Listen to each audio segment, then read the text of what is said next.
әскери топография пәнінен координаталы точкалар бойынша нысаналарды анықтау.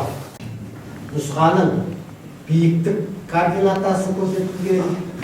Одан кейін бұл жерде қысқартылған координаталар, толық бұрышты координаталар көрілген. Екі деген тұр. Қара точкаларды көрдіңіздер ме?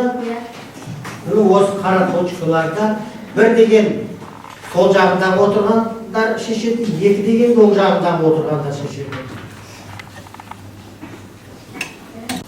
Егеріміз 41 градус 51 минут.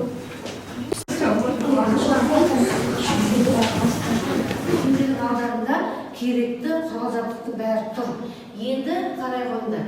Мысалы, ең бірінші мына түрде жаңа қағаздан мына түрде қиып жасап аламыз. Көріп түсіндіңіздер ғой? Мына түрде қиып жасап аламыз. Бұлардың бәрін жақсылап өлшеу керек. Содан кейін балалар енді бізге мынадай ракетаның құрылысы ма, не болмаса, мына жерде бірнеше ракетаның құрылысы бар. Осының ішінен біз біреуін алып шығуымыз керек.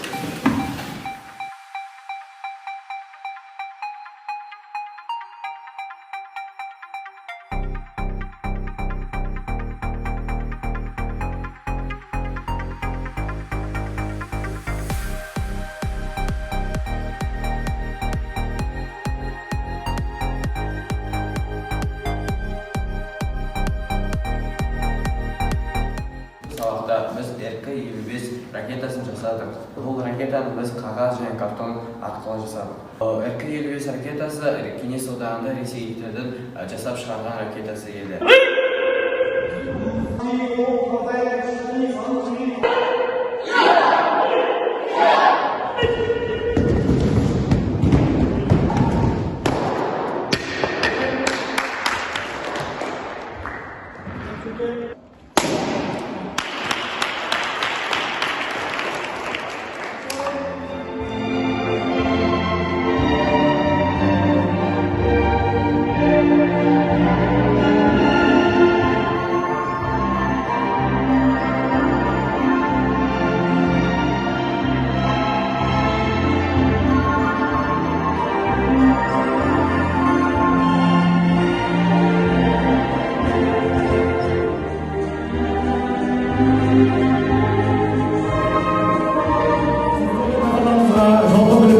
Нөмір 77 мектеп балабақша кешенінің жас сарбаздары қарсы алыңыздар.